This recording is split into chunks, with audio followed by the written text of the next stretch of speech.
Welcome to Overcoming Shame and Perfectionism in the Sex-Positive Community. We want to promote a culture that enhances intimacy, growth, and community. And I'm really glad you're here today. I think this is a very difficult topic. We're trying to balance having a very high level of discussion and being really inclusive and careful about what we say, and also growing and bringing into new areas where we might make mistakes, and how do we balance that? So this is an ongoing discussion. We don't have like this is the right answer always. It's more like these are some guidelines we think might work. So we're delighted that you're here. So what we want to do as we start is talk about some guidelines for the room. Because we are discussing very challenging topics that may bring up very strong emotions in people and that can be very polarizing, we wanted to make sure that we're all on the same page about the kind of space we're creating in here. And so in this panel, what we're aiming to create is a brave space as opposed to a safe space. So in a safe space, the idea is that we work very hard at making sure that we are not going to create distress or hurt in others around us. Safe spaces have a very important place, especially for people who are marginalized. And the kinds of things that are required to make a space safe can, in some ways, impair the ability to try out new behaviors or to learn and grow. So for this space, we want a brave space. In a brave space, we all agree to take chances, to experiment, to clean up when we fuck up, and to come as our best selves and be willing to accept feedback and learn and grow. Part of what's going to make that a brave space for us is confidentiality. Now, we're all volunteering for you to tweet about us. I would ask that if I say something really stupid, or any of us, or something that you have a really super strong reaction to, as much as you feel empowered to, please raise your hand and let's talk about it. I know that it is really easy when things upset us to feel as though there isn't a space for discussion. None of us up here are saying that we are infallible or we have the absolute answers. What we are talking about is what our thoughts are. And so please, if you disagree, if you think that we've said something that is not okay, I would so much rather you tell me that in front of this whole room so that we can all discuss it and get into a better place about it, than that you take that with you and either internalize it and feel badly about it, or like take it to Twitter and like let's shame the shit out of Dr. Liz, right? I don't think any of us are looking for that to happen to us. And that includes all of you. And so unless you know that the person you're about to tweet about has consented to you tweeting about them, for this panel, I'm asking that we keep what's said in here confidential so that we can all take that space to experiment and try out new things. The next thing, respect. Use people's pronouns as they indicate them. Mine are she, her, they, them. If you don't know someone's pronouns, ask what they are before using pronouns, or try out they, them until you know for certain that it's a she or a he or whatever else they may use. In terms of live tweeting, we're talking about really complicated stuff that people write entire huge books on. So 140 characters may make it challenging to express what's happening in here. I do encourage live tweeting. I think we all encourage live tweeting. And I think it's important to bring mindfulness to how the ways that we have to abbreviate things for certain media can make it easier for things to be misconstrued or misunderstood, or to lose the nuance and richness that is important in these discussions. We are also videotaping this, so if you if you have a question, we will repeat the question. It's not picking up your words well. But if you don't want to even risk your voice a little bit in the background, just tell us, I do not want this to be on the audio. We will remove it from the audio and before we post it. And Liz has put up a bit.ly over there, bit.ly/ccon17shame. If you use that, if you sign up there, you will get the electronic copy of the handout, and we'll send the video out after once it's up. We'll send you an announcement. So if you have friends and family or anyone in your community you think should see this or could learn something from this, feel free to share that link. I don't know if the bit.ly has an email sign up. The bit.ly, I think, just goes to the AW3. So I'll make one. Yeah, we'll put one together. Yeah. Okay, so you can have it. Okay. So Lola, would you start by sharing why you think this is important and why you're here? Why you got up this morning to be here? So for me, this topic is really important because I live online. A lot of what I do is internet-based, and a lot of my activism is online as well. And seeing what happens when someone messes up and myself included in sometimes how I've jumped onto things and gone after things. I want to do better, and I want others to do better. But also, I think that as a whole and as a community, we need to find a way to allow people to mess up, allow discussion without it becoming that we're totally shutting someone out.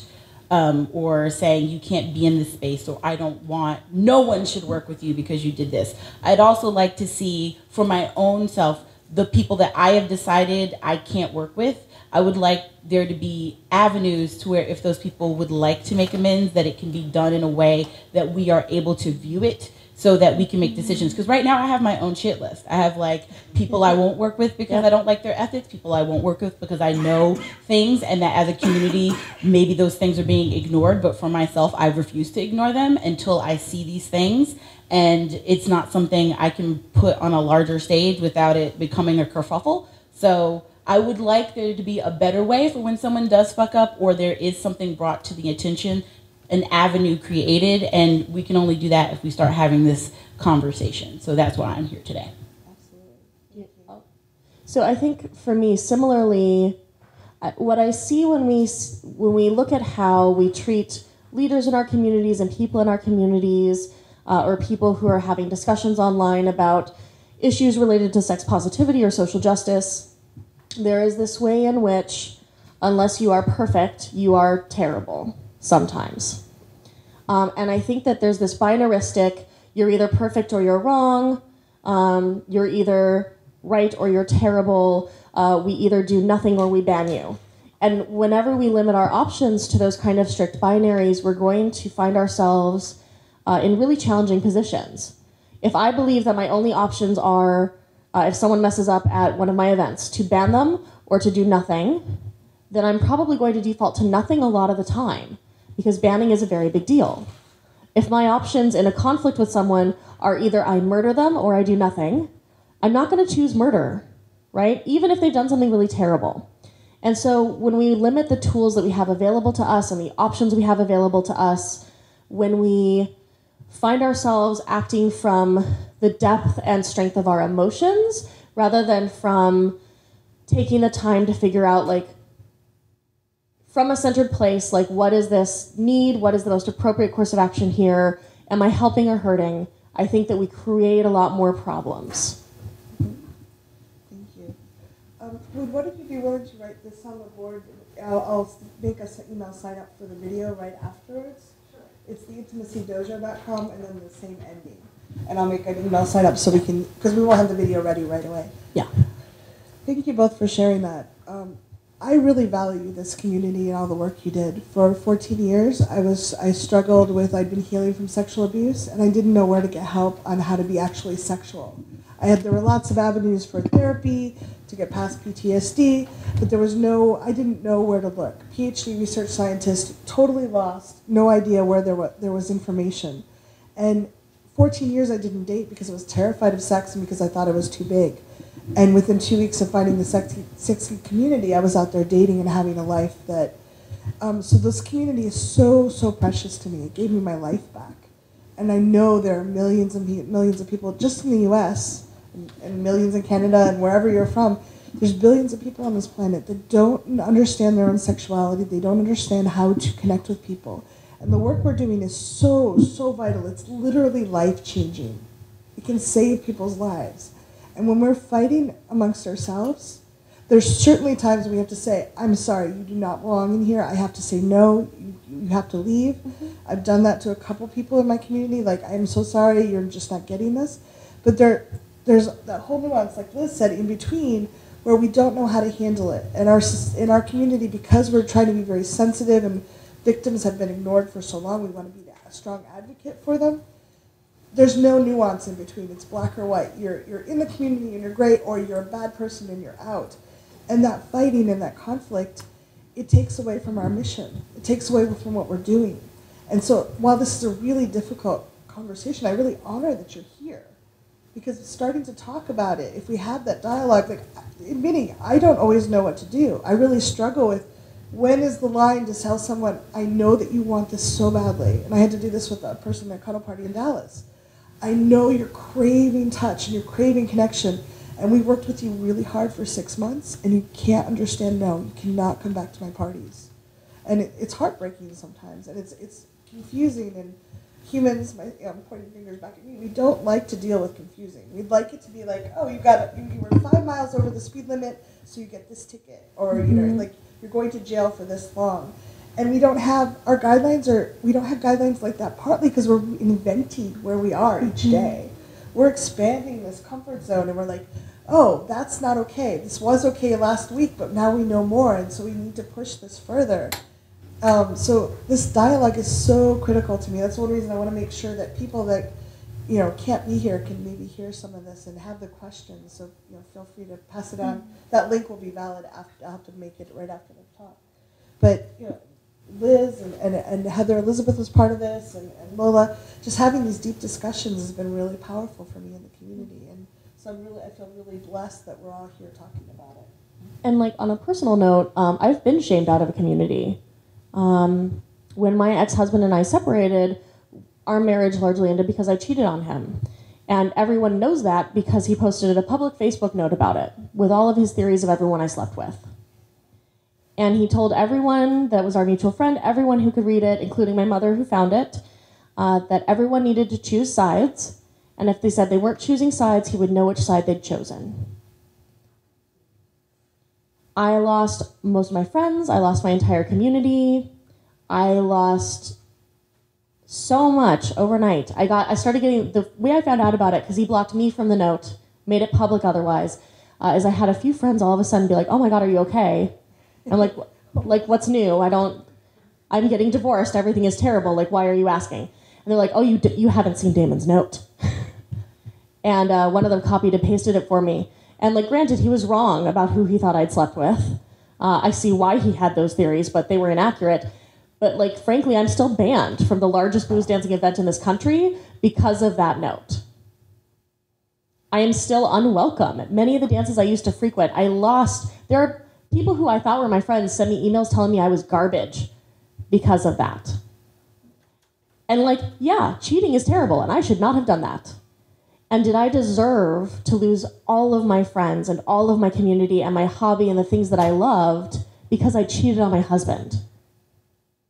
So when we talk about this, I'm talking about this as a person who has been the person in the mob, and the person who has been mobbed, and the person who has watched it from the sidelines, and who has had a loved one be the one being attacked. And it is so fucking hard in every position. And I think that we need better solutions. I'm coming at this from the point of view of I know a lot of people, which means I know a lot of people and I know a lot of things, and I tend to be a person, for whatever reason, that people come and ask questions. When something goes down, sometimes I don't even know what's going on. I'm like, what are you talking about? But people are like, tell me about this person. And it's become a thing where I know things, like, especially like in our local New York community, there's been a whole thing, a certain community that had a problematic person and a problem arose. And because I live in New York, I was getting a lot of, what do you know? And I'm like, well, I don't really frequent these parties. I know this person, I know the community, but I'm not in that community. But then I just saw it disappear. I saw the victim coming out and people on their side telling everybody what happened. And I saw one repercussion, and then I've seen it disappear. And now when things pop up, I have to slip in and be like, this is what you need to know about this place. There's an abuser in this space that has not addressed what's going on and still attends these parties. You can make your decisions. I'm just trying to let you know what's going on. And for me, it's infuriating and stressful because I, one, feel gossipy, and I don't like feeling like that, but I also don't want people that I care for or that come into New York that are a part of this community going into a space that I know isn't safe, going into a space that, you know, if you're in that space, people are going to look at you like, well, why are you there? Because this is what we know. And why did you work with them? So it becomes this thing of like, well, how do we put this out there and without it becoming like you're just being a gossip? And how do I protect people I care about, knowing the things that I know?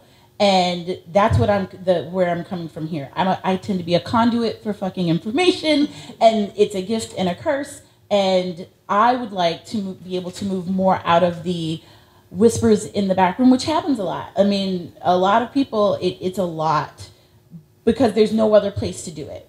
There's no other place. And when you do come out and say something because it didn't happen to you, hell can rain down on you. And it's not that I give a fuck about hell raining down on me. I can take that. But I also I don't want people standing back and going, and a lot of people that come and ask those questions and stay away from those spaces won't speak up and go, well, we know that too. So I need a better avenue, and I need help with making that happen. So that's my point of view of where I'm coming from today. Thank you. Thanks very much. Do you want to go ahead and start? Yes. So we have some words that we all know what these words mean. We're not giving you the definition because we don't think you know what they mean. These definitions of more of how, when we're referring to them, these are the definitions that we're using. We're not going to read all of them, right? We're just going to do some. We're just going to grab some, yeah. Right. So I'll do like the first two, and then you two. Okay. Victim, a person harmed, injured, or killed as a result of a crime, accident, or other event or action. Abuse, treat a person or an animal with cruelty or violence, especially regularly or repeatedly. Gaslighting means to manipulate someone by psychological means into questioning their own sanity.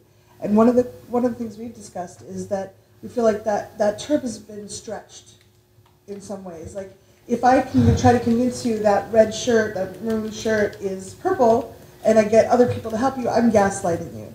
If I disagree about whether it's maroon or burgundy, we're having a discussion. That doesn't mean I'm necessarily trying to gaslight you. And a lot of it seems like in this community that it's a way sometimes that some groups will shut people down. There's no further discussion allowed because if you disagree, then you're gaslighting someone. And we want to be very cognizant of not manipulating people, not having them doubt what their perception is, because that's a really powerful and scary thing to do. But the fact that sometimes we disagree does not mean that someone's trying to gaslight you or make you feel crazy. Okay. So I want to talk about the difference between shame and guilt. I hope all of you have read Brene Brown's works. Brene Brown is a phenomenal shame researcher. I believe she's on our resource sheet. So she distinguishes the difference between guilt and shame as guilt is I did something bad, shame is I am bad. So shame is one of the most powerful emotions. It is ineffective generally to try to change someone's behavior through shaming them, because what shame tends to do is perpetuate negative behaviors. If you look at the research on, for instance, sex addiction and sex addiction treatment, because the treatment models are highly shame-based, what we tend to see is that shaming someone for their use of sex or porn actually increases out of control or perceived out of control behaviors related to those media. Because when we feel shame, we will do whatever we can to escape from it. And porn, sex, drugs, internet, working are often ways that we numb our shame. Perfectionism is a way that we try to avoid shame. We develop often at a young age the belief that if we were just good enough, that if we can just be perfect, we will never have to experience shame again. Who's a perfectionist like me? Yeah. What's up? Super painful and generally ineffective. The perfect is the enemy of the done. The perfect is the enemy of the good. Who in this room is actually perfect?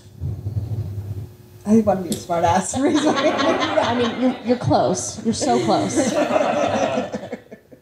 So the thing is, we're all going to fuck up.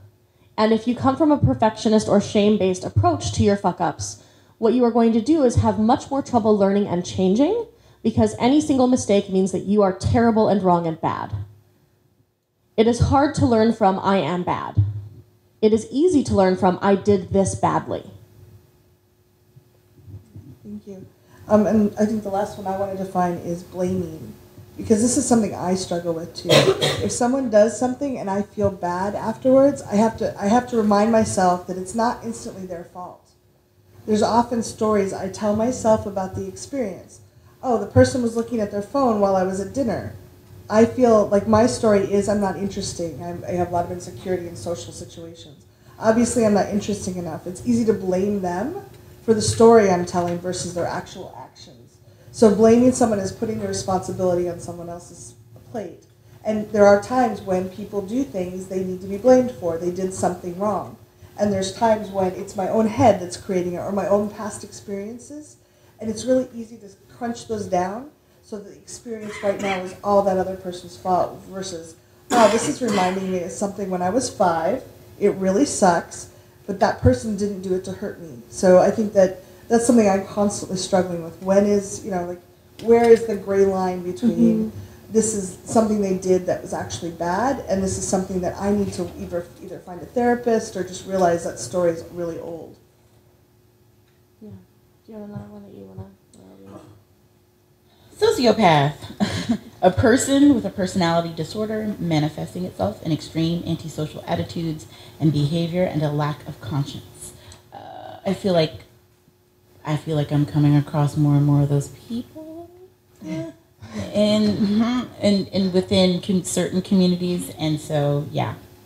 So, as a psychologist and someone who diagnoses these sorts of things, I see a lot of people using terms like narcissistic abuser or sociopath very casually, in a way that is both ableist and highly stigmatizing, and also inaccurate, and more about our perceived hurt than about whether that person is actually those things.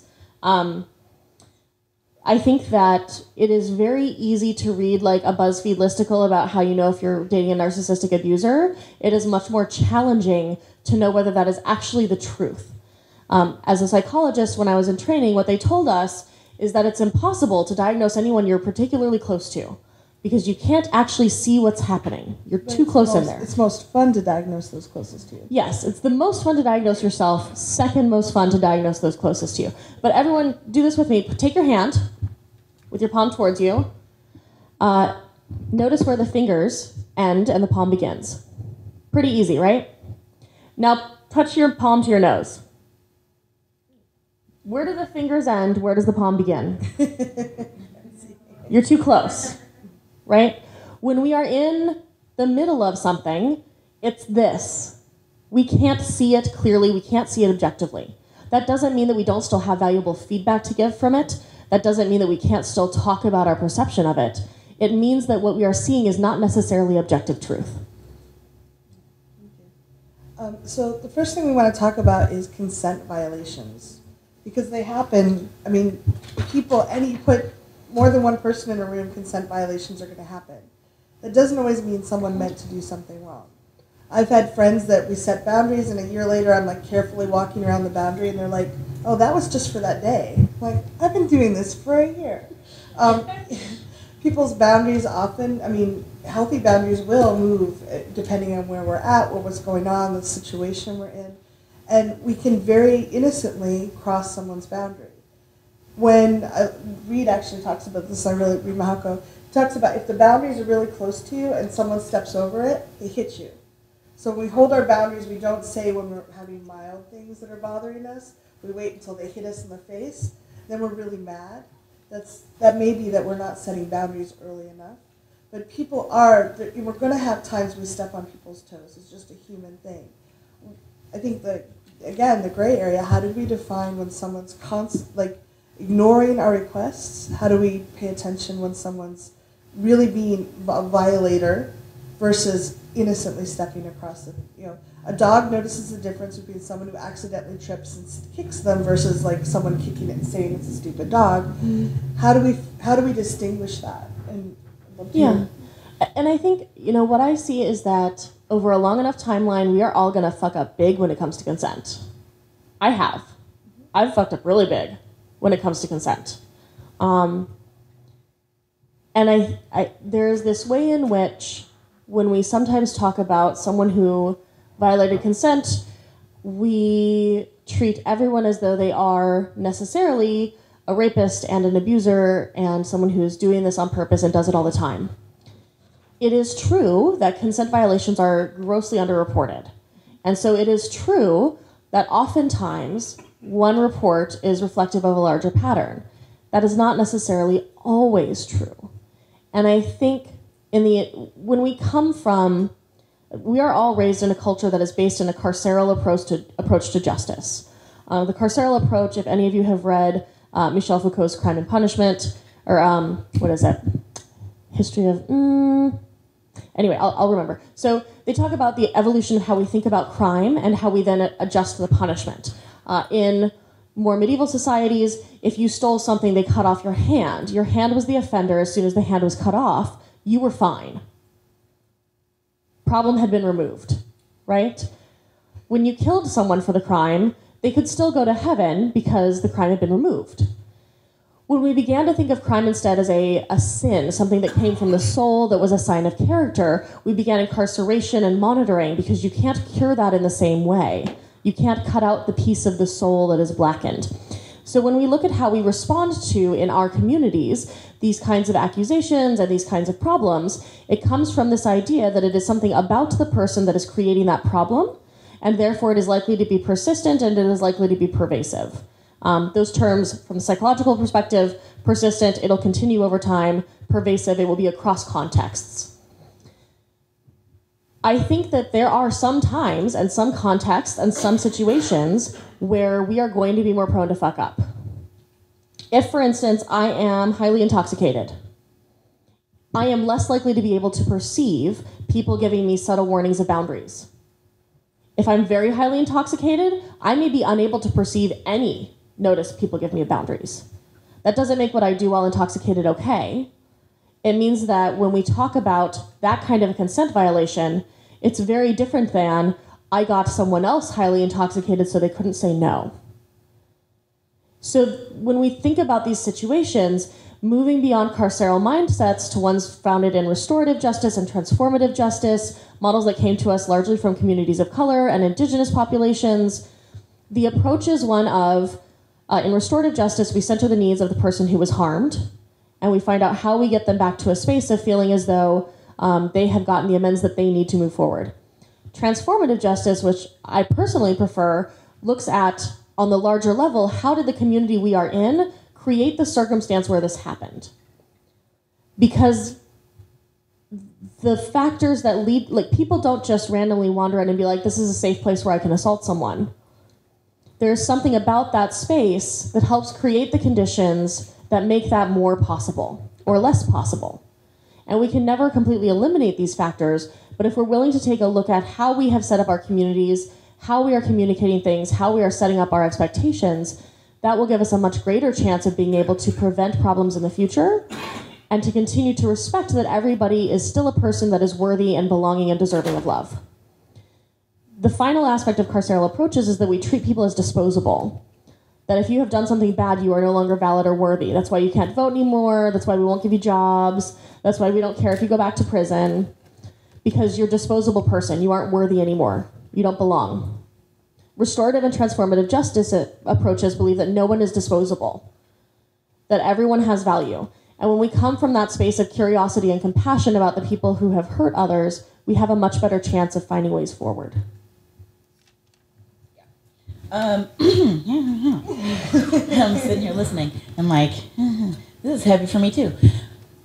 So when things like this happen, my first thing is, one is the person is like, are you okay? Or are they okay? Because sometimes you don't even find out it's not from the person. It might be from somebody they've asked to speak for them. And then I want to know what happens. Like, what happened? That is part of my process. It's not that I'm not believing, it's that I want to know how I need to proceed. Because there are differences in how people use language. Like, somebody might say consent violation and actually mean rape. And somebody might say consent violation and mean that they didn't stop time. Yep, but there's just, like, no, I've had people He walked up and hugged me without asking first. Yeah, and people so I'm like, I need to know what this is. How far has this person gone? Because I need to know how to approach it. That's been one of the problems for me, is I feel like people use language in varying ways, and then rumors get started. Stories start to change. Mm-hmm. Nobody knows what goes on. Somebody thinks this extreme thing happened, and it's something that happened that wasn't great, but it wasn't this thing. And now you have people reacting who weren't even there, who who don't know this person, who don't know, they don't know anybody, and they're online writing things about it. And then you're like, well, what the fuck is happening? This is me often. It starts spiraling out of control. And then it becomes, well, now how do I handle this person when I see them? Or how do I handle if they can come to my event? Or I work in a sex shop and we do workshops. Like, do we want this person to come work with us? I need to know information so I can know what to do. And that can be a really hard thing to do in these situations, because one, it becomes like hurting the victim even more by making them talk about the situation, or if you don't know them directly, it could also feel like, well, why are you questioning what they're saying? And I'm like, but you're not saying anything. You're saying there's a problem and something happened to you, but when you're not giving everybody the information to process what happened, then it becomes this thing of like, I feel like I'm in limbo, because I want to support victims and I want to be there for them, but I also am in a space where I need to know what's happening. How do you balance that with not wanting victims or survivors to feel re-traumatized by having to go over their story again and again when telling people what happened? So let me repeat the question. I want to repeat it for the camera. Right. How do you know how to balance talking about it with not having the victims be re-traumatized by talking about it repeatedly? I mean, yeah. So in some cases, there's people. Oh, there's well. So on your handout, there's a link to the pods and pod mapping worksheet.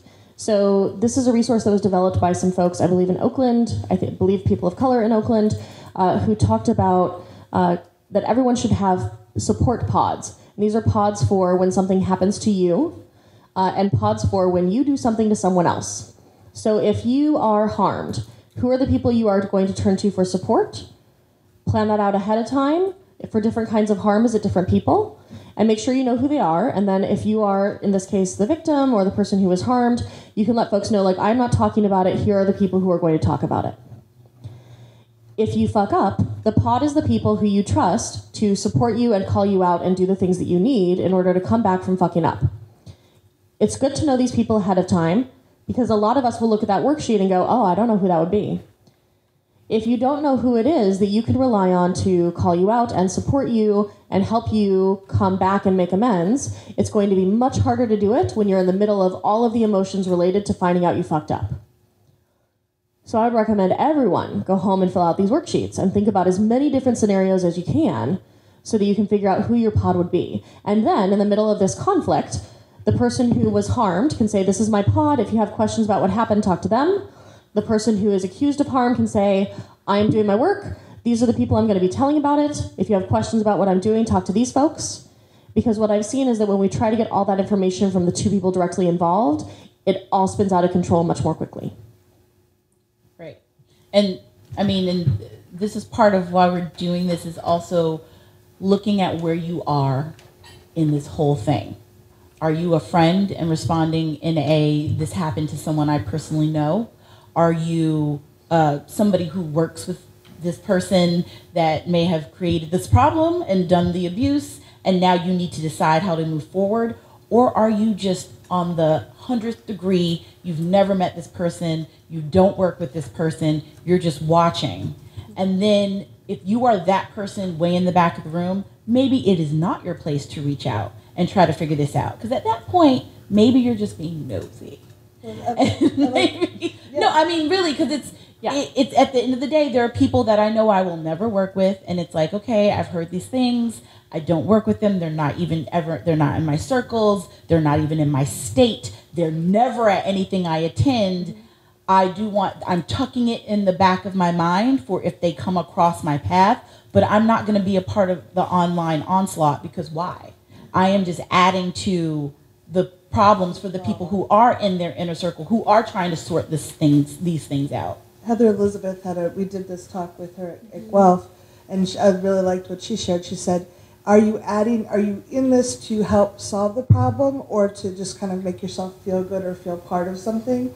Just kind of that check. Am I here to actually be of service? Am I finding out so I can be of service? Or is it kind of that titillation of like, I'm part of this drama, which humans love. I mean, we like to be, it's kind of exciting and fun, and when you're really stressed out about Trump or whatever it's like this immediate problem we can get involved in can sometimes feel like a relief. But I like the way she shared that, like just kind of check, where is this coming from? I see your question. I want to say, go ahead. I heard a reference to a worksheet, but I didn't see. Oh, there's a. I think they're out. Are we out? If you want my copy, come on up. Yeah. Oh, there we go. And you can get them, if anyone else comes in, if you go to the intimacy. Oh, okay, that's. But where on the worksheet? Okay. Oh. So. Which reference is it? Second to the last, article about pods and pod mapping as a way to create space for accountability. Thank you. You're welcome. I think part of why I see this happening is that we use the word community to mean a lot of different things, and because we are not precise in our use of that word, it causes a lot of trouble. In a community, people have accountability to each other. Communities that can hold that max out at about 150 people. When we call ourselves the sex-positive community, we're really a set of a bunch of disparate communities from different areas with different value sets, different kinds of expectations, different leaders, different models of handling conflict and problems. So if we say, this person is accountable to the sex-positive community, that doesn't actually really make sense. Because there's no way for that community, this larger, disparate set of communities that we call one, to hold someone accountable, because there's no leadership structure, there's no shared set of values, there's no shared set of expectations, there's no shared set of behaviors. We don't have any way as a huge, large, far-flung Facebook group community to actually act the way a community acts. And what will be okay for some of us, as in I feel you've made amends, is not going to be okay for others. Mm-hmm. And that's a lot of our issues too. Like you see that clash and that, well, how could you be okay with this? And it's like, well, this was my checklist of what I needed to be okay. Maybe that's not your checklist. And then people get upset about that. Like, right. Because then you're an apologist or you're enabling people. And I think the concern that I have is that when we think of ourselves as a community, when we are not really actually a community, like many of us don't actually know each other very much. How many of y'all in this room have my phone number in your phone? What do you mean? Raise your hand if you have my phone number programmed into your phone. So y'all are my community.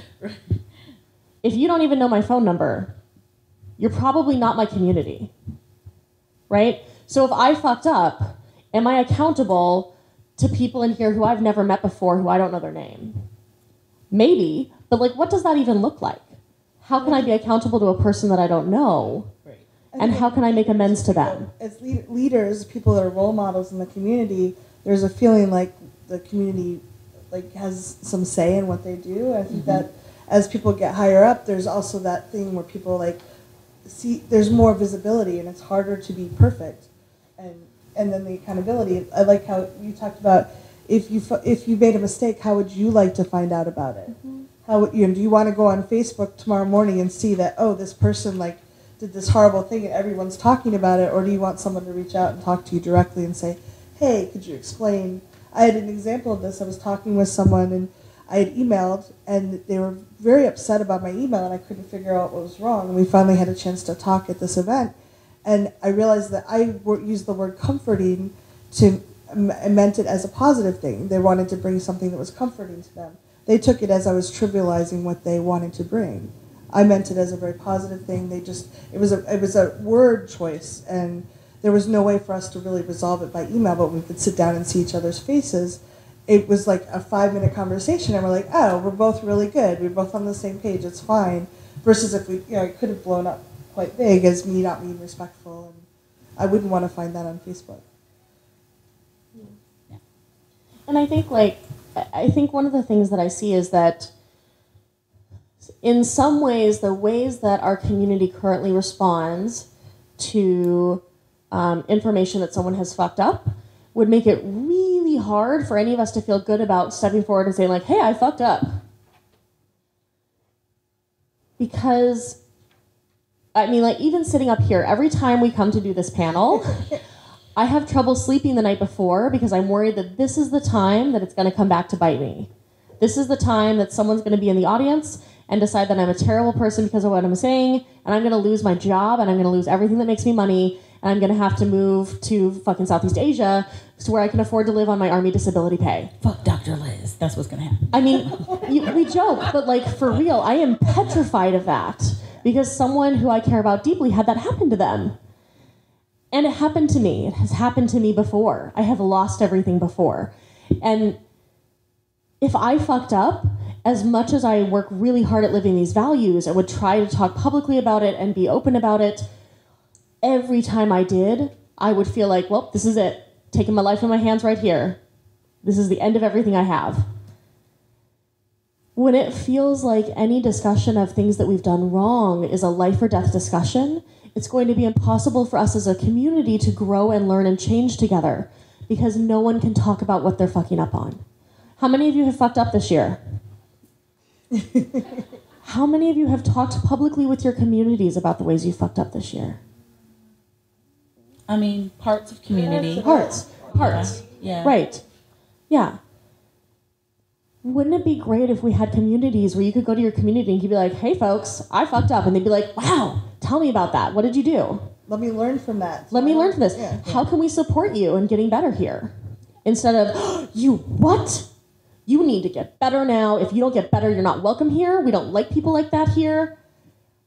The ways in which we hold each other in our mistakes, it triggers our own shame to see someone fucking up.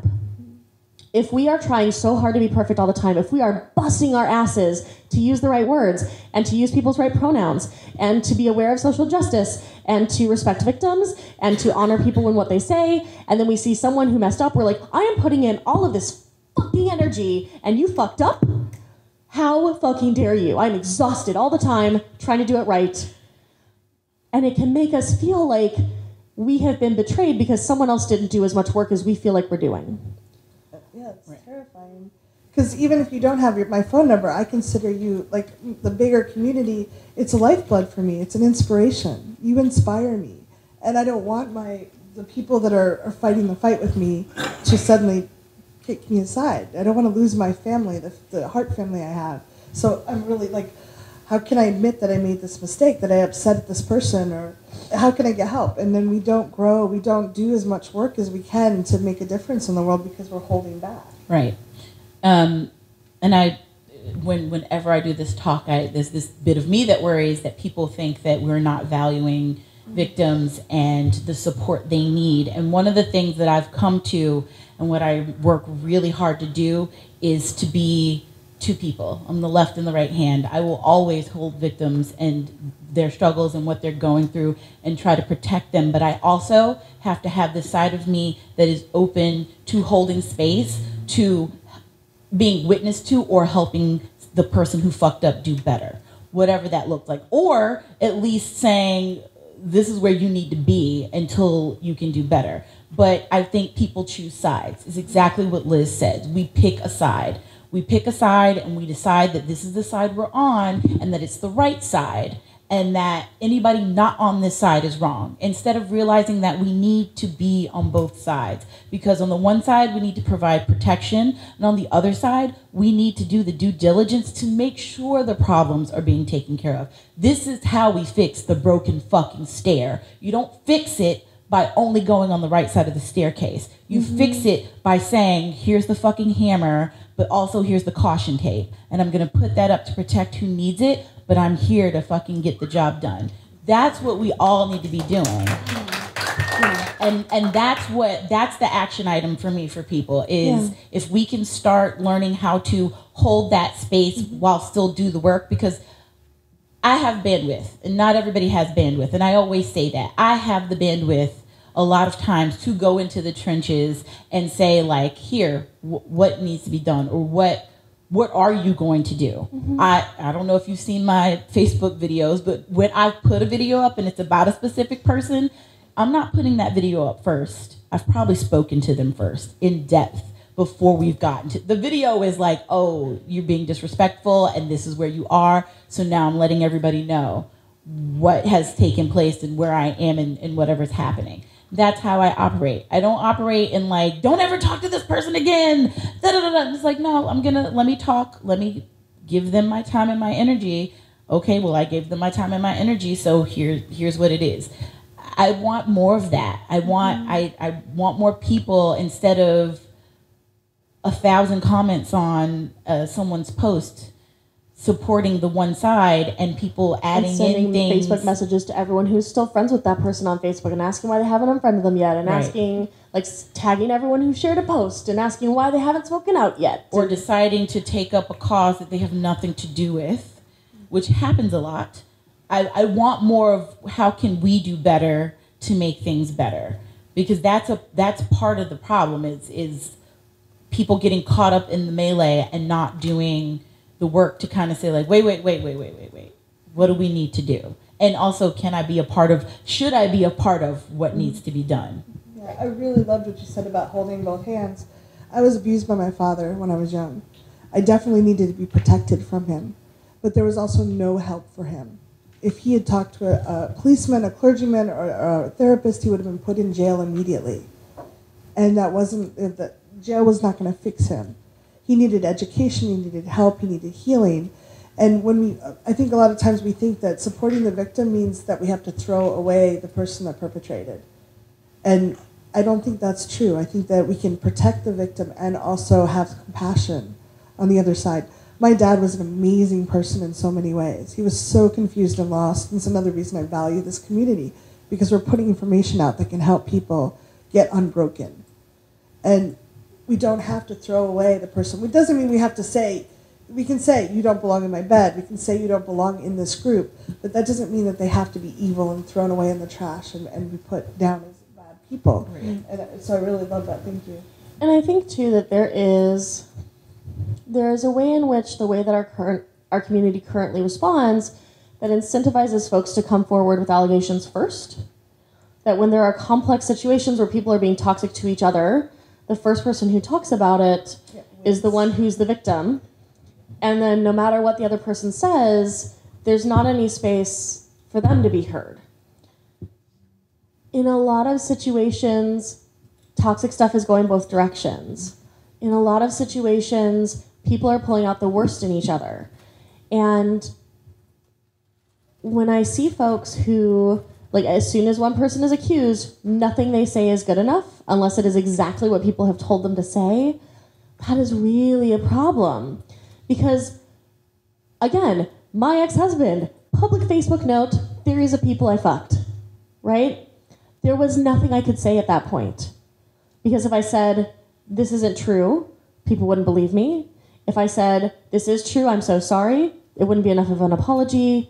Like, there's no coming back from that moment if we aren't willing to hold that the person being accused is still a human being, still has value, and might have a different perspective that is also valid.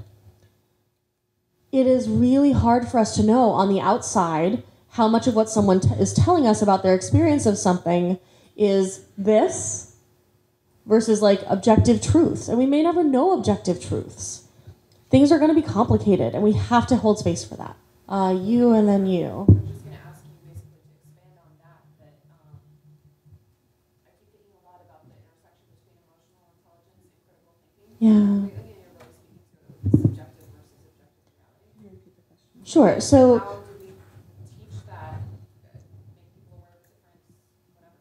So the question is looking at subjective versus objective reality and the ways that emotional intelligence does and doesn't show up in conflict.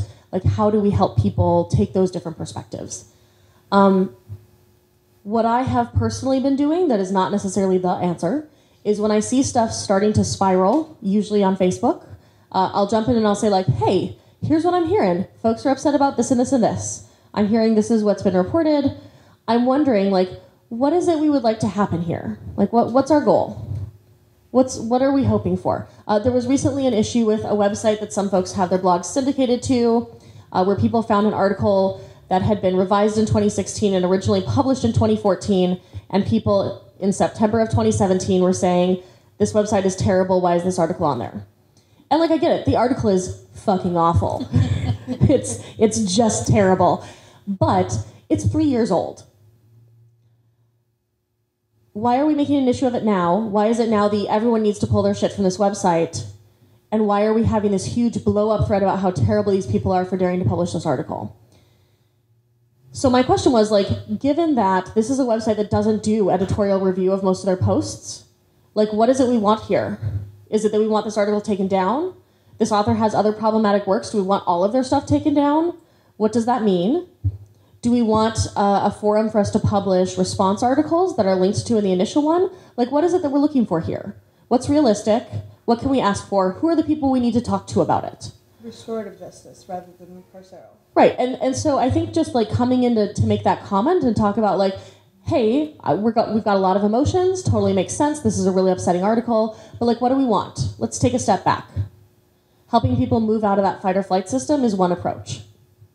If you know the folks who are getting involved in whatever spiral it is, you can reach out to them and say like, hey, so it seems like there's a lot of really strong feelings coming up for a lot of people in this, and you know, the internet is forever. I'm wondering if this is worth sitting on for a day. Is this something worth taking a little bit of time to think about before we all respond? Is taking a day really going to change something here? Sleeping on it actually is really good advice sometimes. Yeah. Yeah, I agree with a lot of what you're saying, and I think there is a lot of nuance and a lot of these issues, and I, as a community leader and a large group also, but I'm wondering if you do see a space for excluding people from the community. Absolutely. Yeah. Oh yeah. Well, let me. Without even, I guess even without doing as much work as you're talking about, if it's something that's more egregious, like there's so much stuff that's like middle ground, like we said, consent violations can be anything from talking to me without asking my permission Right. and rape. What if we are looking at things like rape? Like Yeah. those are for me, that's an immediate ban from my community, Sure. and I'm just Yeah. wondering if. So do you want to repeat the question? Okay. So the question was, do we see there's a space for banning people even without a more extended process, especially in more extreme cases of things like rape or more extreme situations? So that was the situation I was talking about in New York. That was what was reported. This community runs play parties. As far as I know, this person has not been asked to not, it wasn't reported to the authorities. So that, like, you can't go in and report for them. They don't want to take it that far. But why is this person still running play parties? Why are they teaching sexual things and doing private classes? And my job at the sex shop, my boss was like, we want to pull them in to go to, I was like, hell no. This is what I know. I can't ban them. And that's the thing. Now I'm on the outside of that community. Meaning, like, it exists. I know a bunch of people who go to those parties. I've never been to a party. I will never go.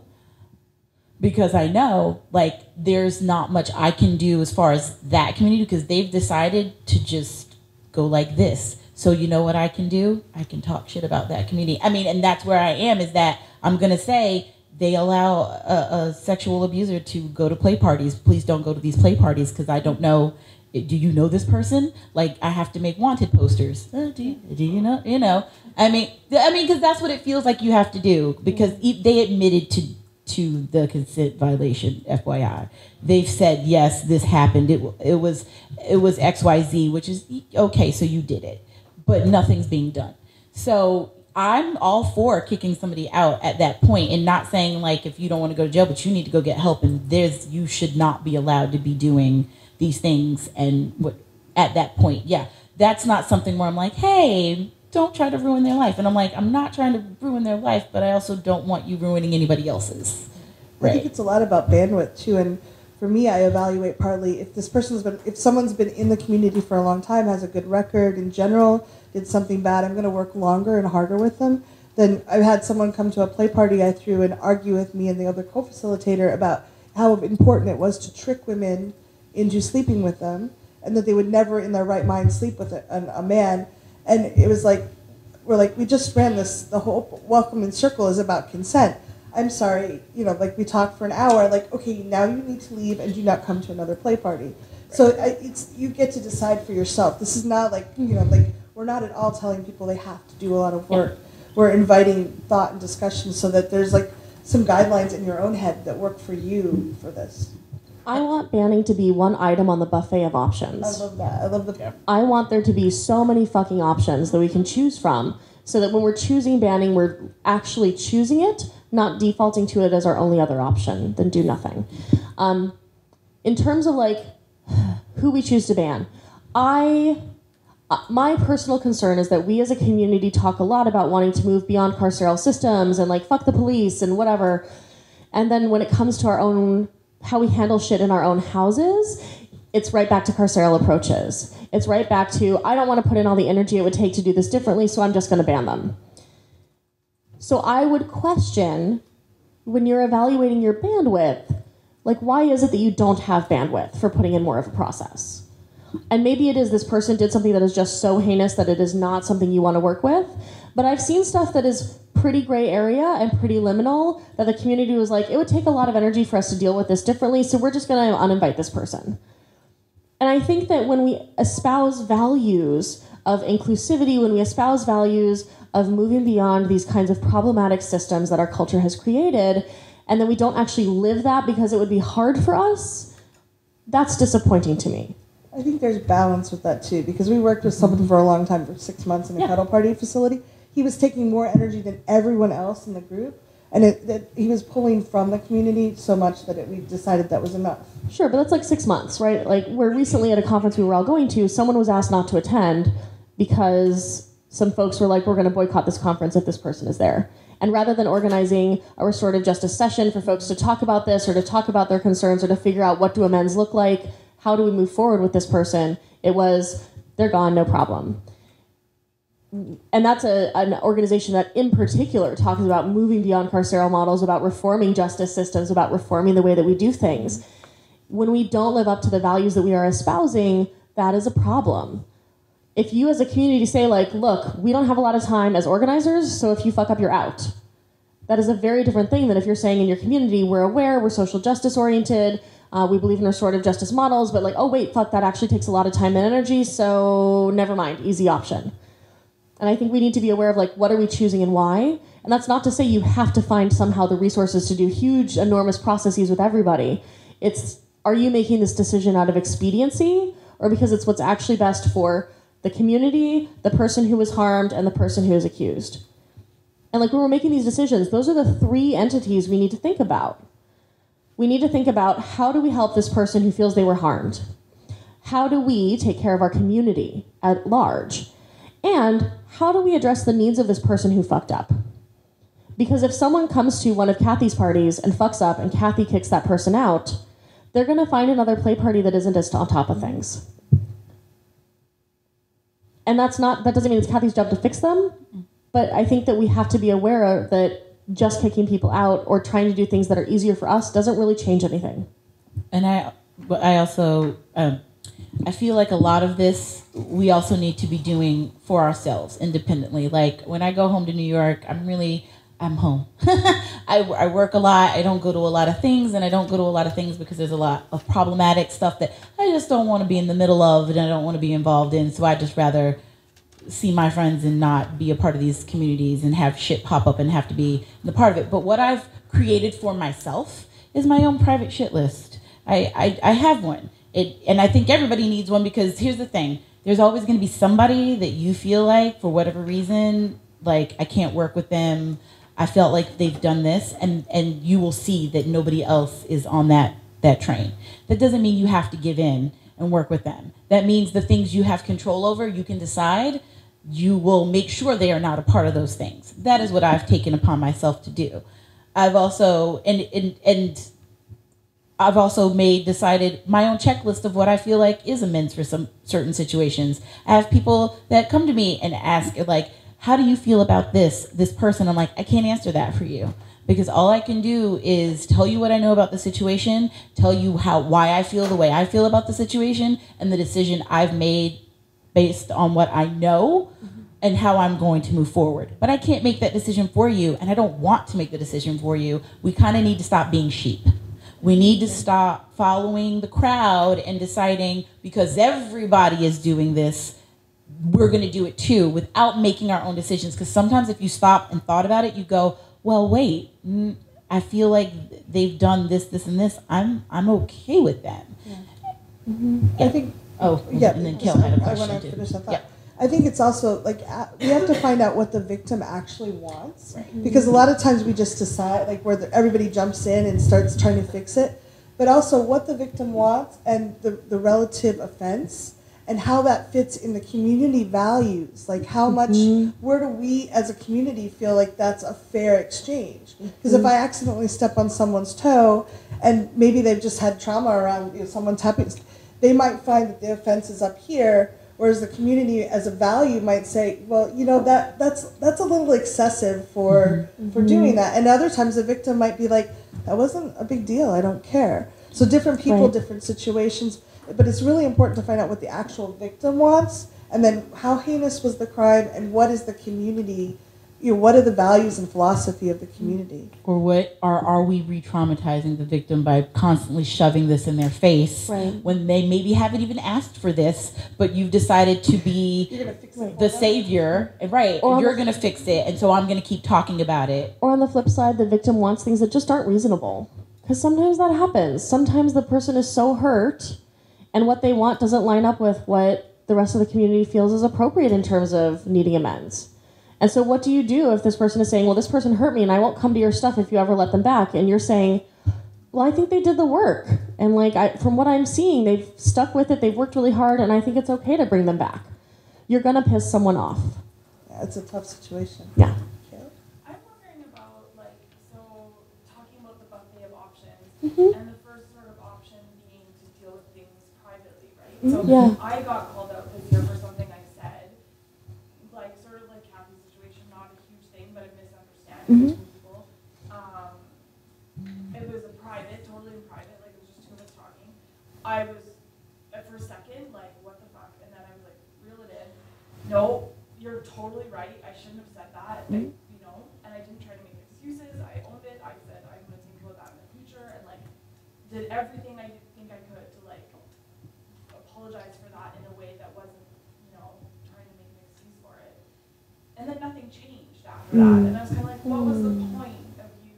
Like, for me, I guess there was a point because I learned like how to maybe own something, but like how things work in the world, nothing changed. One of the things, so just to repeat the question, is like, what if you apologize or you have a communication in private, you feel like you've closed the loop, but that nothing's changed, that person's still upset. One thing I love is the book is called When Sorry Is Not Enough, The 5 Languages of Apology. He's super religious, he's homophobic, but the book is amazing.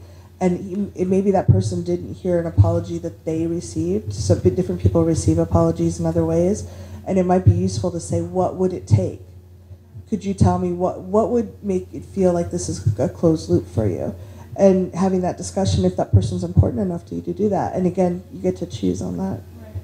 So, and sometimes people just, we all have baggage. We all have stuff we come forward with. And even if we do, I've done 20 some years of therapy, and I still sometimes I'll react to something and go, oh my God, this is not about that person at all. It's about something that happened when I was 5. So we're all carrying stuff like that. It may not be about you at all, and I think we should do our best to leave a really clean space if we can. It's nice not to have resentments in the community, but there may be times when it's like, I've done what I feel I need to do for the level of offense, and then I'm just going to have to be okay with that person not being okay. And that's, I think, exactly what Liz was just stating, is that you did the work. You're like, I'm doing what I needed to do to make amends, and I feel like this, and like it's okay, and then it's still a thing. And so like, what if that had been done publicly and on a thing, and then everybody sees it, and then it's pitchfork, and this person is like, I'm still not satisfied. Neither are we, and then that becomes the problem. Right. Whereas, and then there's no way for you to fix it. Right. Right. So that is what part of this is. Can we like put down the pitchforks? Well, I want to be mindful of time, so we're going to do your question, and we'll try to get through it quickly, and then we'll go through action items on the handout. Cool. I wanted to, I don't know if this is languaging that you use, but it sounds to me like we're maybe talking a little bit about the difference between like calling in and calling out. Yeah.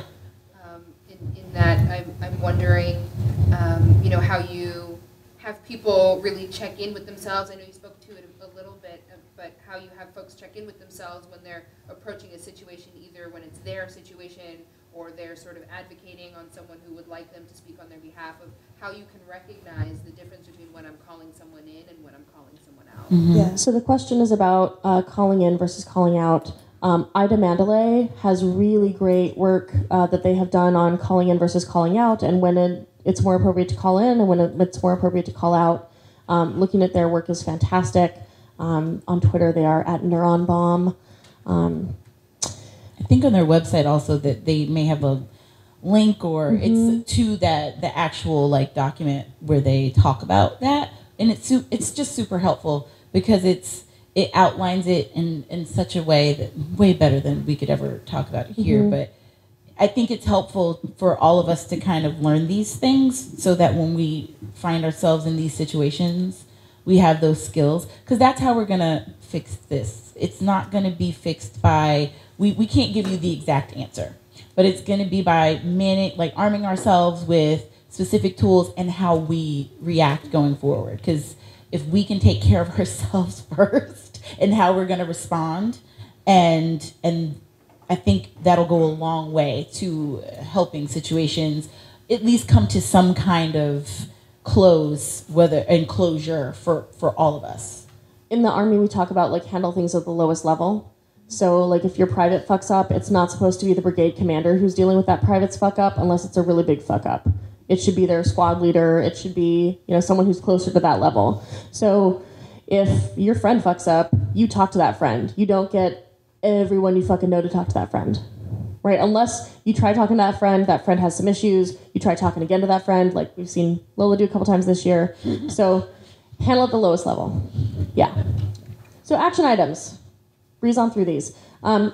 These are action items that we all just kind of brainstormed together of, what do we do here? So what do you do? I wish we had like a really concrete, like, here are the steps for being great at handling problems. That's not real. So we have instead questions for you to think about, because these are questions for you to consider. First one, when you make a misstep, how would you like to receive that information? Fill out your pod mapping sheet. Oh, okay. What would have helped you create change after that? Yeah. How would you have felt about social media judging you? A blast, like you just show up and there's all this stuff. Oh, on their handout, I don't think they have that one. Oh. Yeah, handout 3 is So yeah, I'm like, what do you how are you active in creating change once you're aware of the problem? We reworded it in different ways Yeah. when I hand out. Who is in your support networks for cheerleading and for accountability? How are you we already read that one. Yeah. Okay. What desires and or feelings are driving your decisions and reactions? How can you offer support to those affected and also respect the humanity of the accused? Can or should you reach out to the people directly involved to ask for information and offer support? Can you add to the conversation in a way that strengthens the community and creates social justice? How can our community gather together in compassion and offer support to those affected? What are ways you can allow and encourage healing discussions and balance? If you've stepped on toes, how can you make amends? How can we create a community that makes space for people to admit fault? And then we've got a whole ton of links here that go over a lot of different types of resources. We've got stuff about brave spaces. We've got stuff about, for those of you that are community leaders, consent.rocks is a model of dealing with consent violations. It's not the model. It's not the be-all, end-all, but it's a way of approaching things.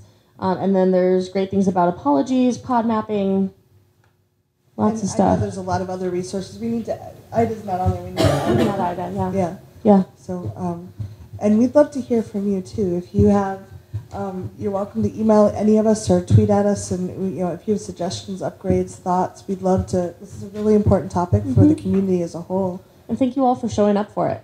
Thank you. It's a big deal.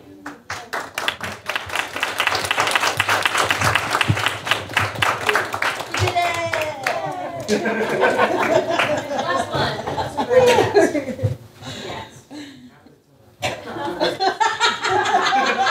I knew it. However, I do it every time I do this one. I'm like, Every what if time. I say something wrong?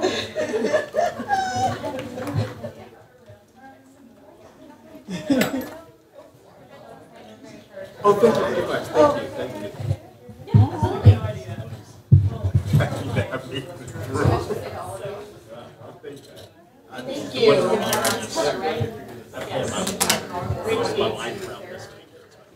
Yeah, basically. Yeah. Oh, sorry. As long as you say nice things.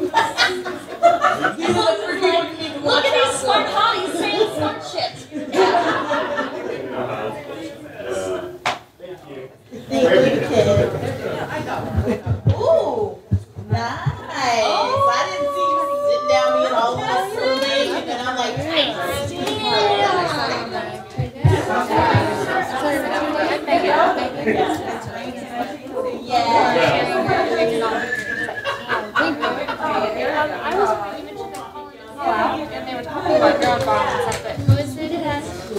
Last one done. Last one done. This is scary here. This is really scary here. And the last name is N-A-N. I haven't through anything. I haven't. My Twitter hasn't blown up yet. I know, right? My Twitter has not died, so I'm okay. Everything's okay. I hope you guys will try this. Well, we've done lunch. We did the fourth conference going. Next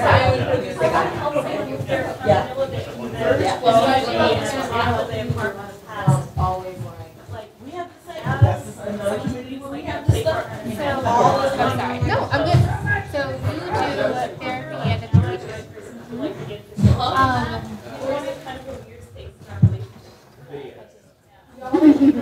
Do you feel like within by taking therapy you're still able to really connect and provide support in all ways?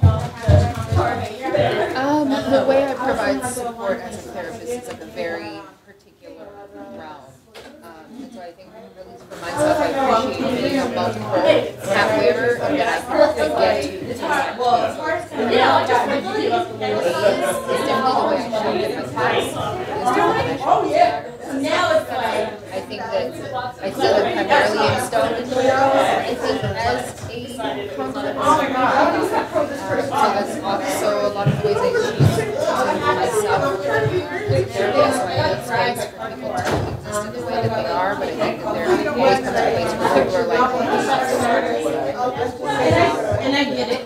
right? Where it's like, okay, sharing the same place to unpack. For some folks, it's all they need. And then a lot of folks who might just play based on the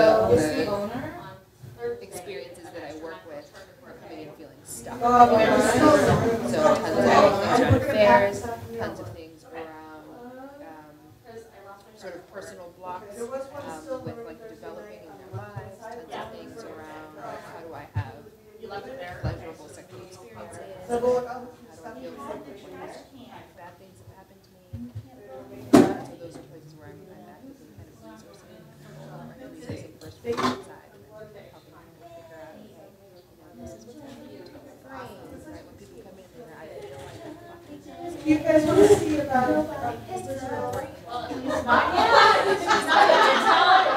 when you feel that this is what's going on, right? You are doing the exact thing that you are wired to do.